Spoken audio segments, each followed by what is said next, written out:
ஒரு மனுஷன் தன்னுடைய வாழ்க்கையில செஞ்ச தவறுகளை திருத்தி கொண்டு நல்ல முறையில வாழும் பொழுது தயவு செய்து அவங்க செஞ்ச தவறுகளை வச்சு அவங்களை குத்தி குத்தி காமிக்காதீங்க.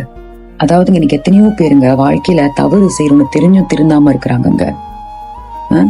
அப்போ இவங்கெல்லாம் தவறுகளை செஞ்சு அதுல இருந்து கிடைச்ச அனுபவத்தின் மூலம் இன்னைக்கு திருந்தி வாழ்றாங்க. திட்டலாமா? பழைய கதையை பத்தி பேசலாமா? சரியா? தவறு கிடையாது. உங்களை சுத்தி உள்ளவங்க யாராவது தவறுகளை உணர்ந்து நல்ல முறையில வாழ்ந்துகிட்டு இருக்கிறாங்க, இல்ல வாழ போறதுக்கு முயற்சி எடுக்கிறாங்கன்னா போய் ஊக்கம் கொடுங்க. அதை விட்டுட்டு மிந்தி இப்படிலாம் இருந்தீங்க அப்படிலாம் இருந்தீங்கன்னு ஒரு மனிதனுடைய தவறுகளை சொல்லி காமிக்காதீங்க.